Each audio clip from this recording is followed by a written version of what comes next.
Happy 60 after planning your best life at the end. Written by Napoleon Forte. Introduction.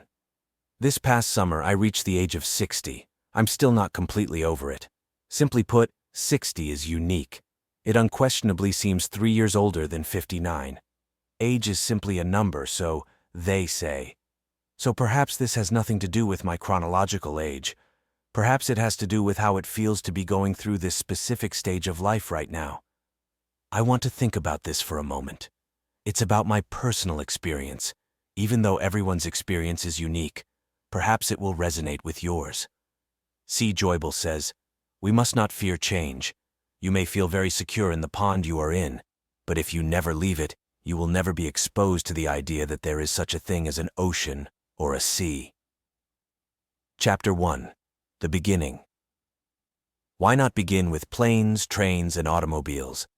In 1987, this fantastic film about a terrifying business travel from New York to Chicago that starts on the Tuesday evening before Thanksgiving was released. When it was released, Jeannie, my wife, and I were both 25 years old. Since then, we have duly viewed it on the Tuesday evening before Thanksgiving. Our holiday season begins in this manner. When the film was released, Steve Martin, the star, was 42 years old. He portrays Neil Page, a successful Chicago marketing professional who is urgently attempting to return home after a disappointing business trip to New York. Neil Page has a wife and 3 small children. He takes on the role of Del Griffith, a traveling shower curtain ring salesman, and is joined on his journey by the renowned John Candy. If you haven't already, you must see this movie. The final scene has a significant impact, a journey that was meant to bring him home by 9 o'clock. Tuesday has continued through Thanksgiving dinner. Now Del Griffith, who is homeless, follows Neil Page back to his house. His wife, who is both relieved and furious, his 3 children, and 2 complete sets of parents await him. The 2 complete sets of parents hit me this time. When you are 42 years old, married, and have 3 young children, the entire older generation may be still alive. After all, they have always existed. Your parents are there for you. Their mother and father are with your husband. However, it is highly improbable that you would still be surrounded by the elder generation when you are 60. Not all of them, at least. I lost my mother at the age of 52, and Jeannie also lost her father. I lost my father when I was 58. The final member of that generation is Jeannie's mother. She is 90. By the time you are 60 years old, you may have visited numerous graves. 600 miles from my Atlanta home lies a hillside cemetery in Front Royal, Virginia. My mother, father, and sister, who made up half of the family I grew up with, are buried there. We 3 are still here. At my father's burial, I thought about how children had no idea that childhood is a fleeting experience, and that one day they will spend half their lives in a hillside cemetery. Who kid could handle it after all? In late November, I attended the American Academy of Religion gathering. Since COVID began, there has never been such a sizable crowd at an AAR meeting. This time, I saw something that surprised me. The scholars who browse the AAR book tables and attend the sessions are now the oldest generation. There were a few people who were up to 10 or 15 years older, sure, but not a lot. It might be connected to lingering COVID concerns. Perhaps active researchers who are considerably older than I am no longer feel the need to attend a sizable conference. However, it is undeniable that practically everyone who contributed to my education in the past 10 years has passed away. The remainder are long over retirement age. Ron Sider, one of my most important mentors, passed away this year.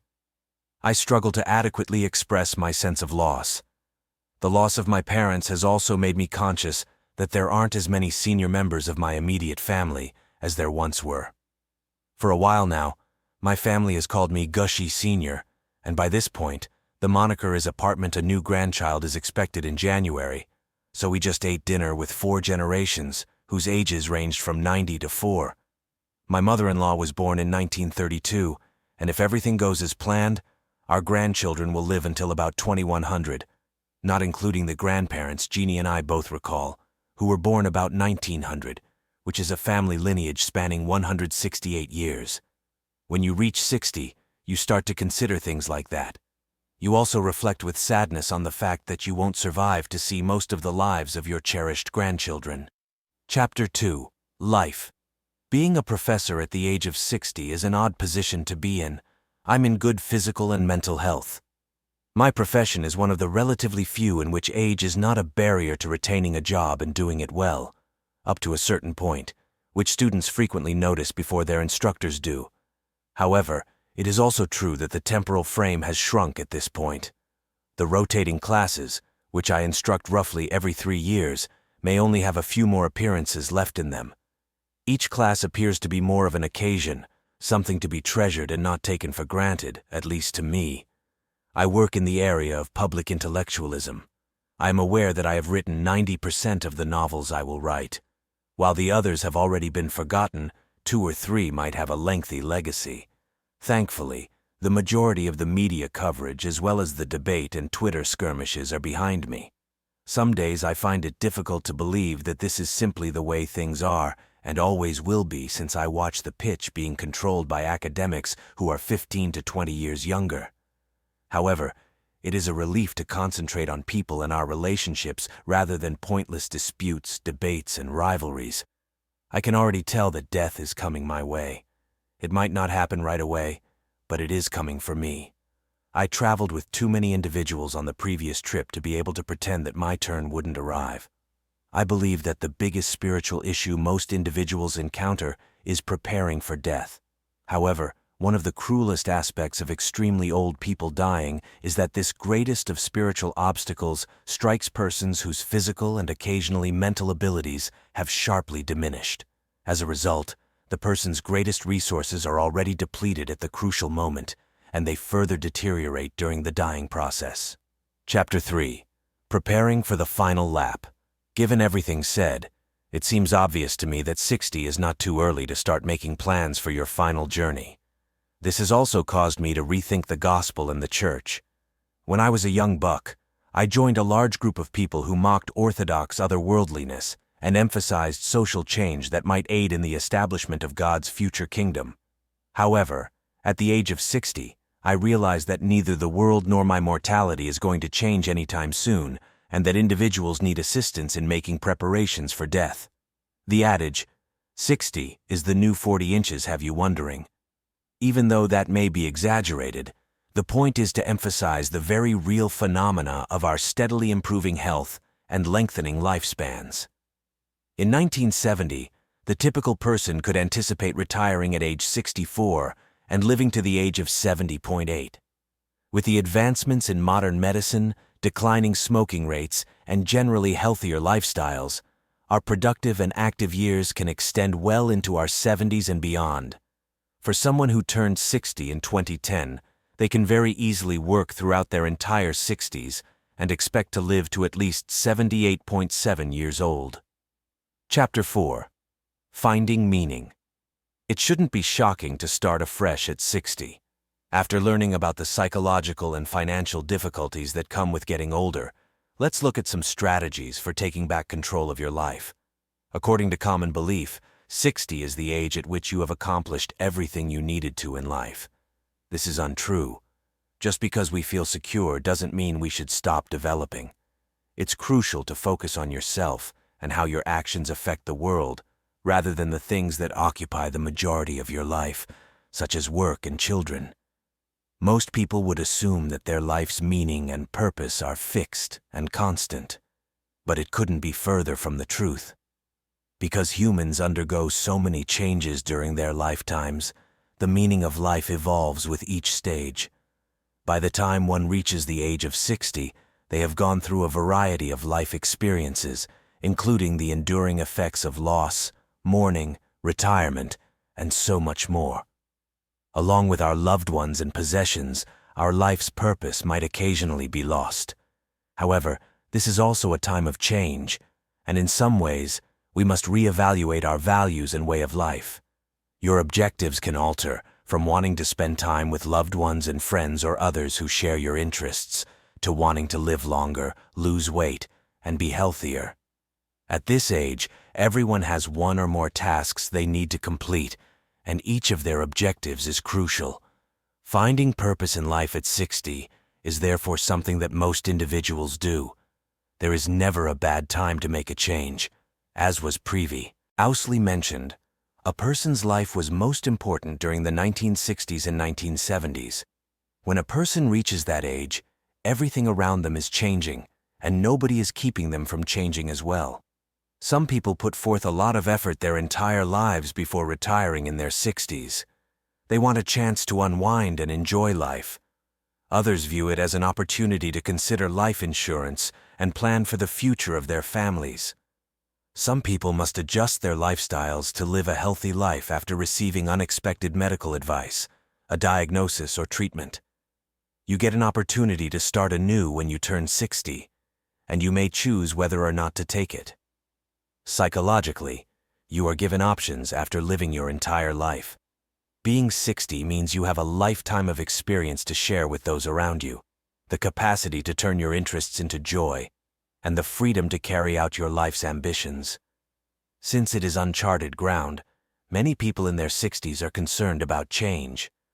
But if you don't take the first step, you'll never know what's in store. Aging is only a physical change. It shouldn't affect your willpower or your thinking. Chapter 5. Life Changes. Find better priorities. Our priorities shift as we get older for the majority of us. What used to be referred to as working for the weekend gradually gives way to living for parties and excitement, and eventually, working towards retirement. By the time we are 60 years old, many of us want to slow down. At this point in our lives, health issues, whether they be our own, those of our spouses or parents, often come into play. This is added to having children who are ideally grown up, a home that is paid off or mostly paid off, and some savings in the bank. As a result, you can start to trade in your lengthy workdays and demanding jobs for a more flexible schedule and more free time. Being ready for both the emotional and financial hurdles you will likely encounter is the key to successfully changing your life in your 60s. Awareness of the psychological transformation. Any significant change in one's life comes with its own set of psychological difficulties. When that transition occurs in our 60s, it's important to be aware of a few particularly distinct psychological problems. Some of these problems are obvious and simple to spot. We've all heard people say things like, "I don't know what I'll do with all that time on my hands when I retire." Other problems, like sadness and anxiety, are more subtle and more difficult to measure. Here are some prevalent psychological conditions to be aware of, while not everyone experiences all of them, or even the majority of them. Anxiety levels at 60. Even good developments in our lives can make us more anxious. Humans are habitual beings. We establish patterns that forecast our lives, and we rely on that predictability to make us feel secure. Now picture yourself having a routine job for more than 30 years, when all of a sudden you retire, go ill, or lose your job. You suddenly lack the regularity that you had come to rely on to give you a sense of normalcy. A rise in anxiety is a natural reaction in people to any significant life-changing event. Individual differences in symptoms and severity apply, but you can always anticipate an increase in anxiety with any significant life event in your 60s. Dues to killing 60s anxiety. Create a new habit to replace the old one. Our hobbies help us with this.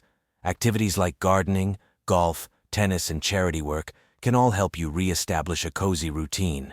Choose a hobby that involves both physical activity and social interaction. Exercise and social interaction both assist in reducing anxiety. Depression at 60. Even the most upbeat people might experience depression when a significant life event occurs. Anxiety and sadness can coexist while retiring, changing occupations, or even embarking on a new business venture. You might discover that you have a lot of extra nervous energy that you would have used at work to meet deadlines and complete tasks.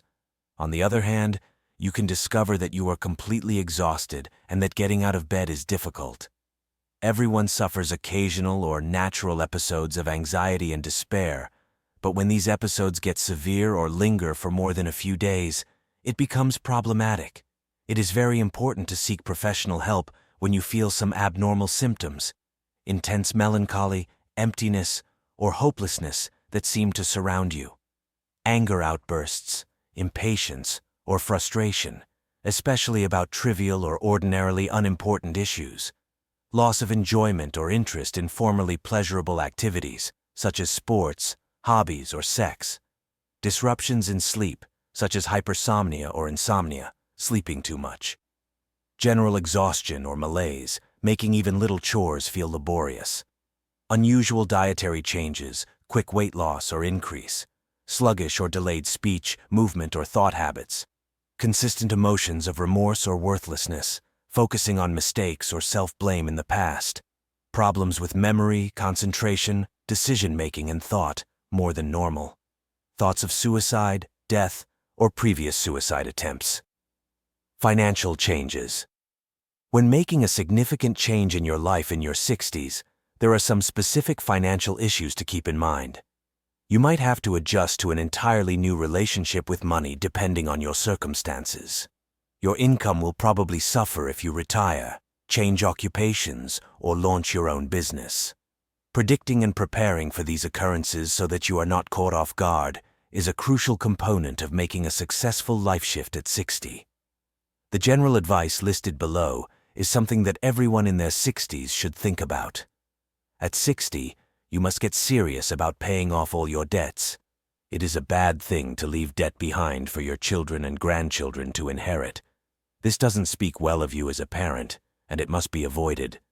Particularly credit card debt, which nearly always has a high interest rate and offers no tax benefits, only drives up the cost of all of your purchases. Therefore, if you still have monthly credit card amounts, now is the time to pay them off. Work your way down to the card with the lowest interest rate, starting with the one that has the highest. This should be your next objective if you haven't already paid off your mortgage after paying off your credit card debt. If your house is paid off, entering a scenario where you'll have less income is far less stressful. By eliminating your mortgage payment, you'll not only save money but also enjoy the peace of mind that comes from knowing that your house won't be lost. Chapter 6.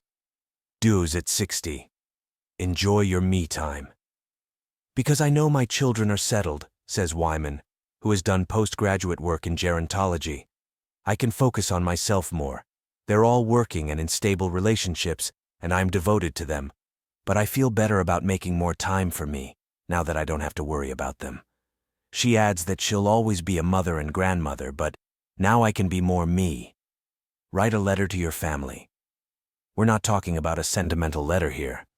We're talking about a letter to your family that lists all of your doctors, lawyers, and financial planners, as well as the locations of your safe deposit box, wills, banks, and investment assets.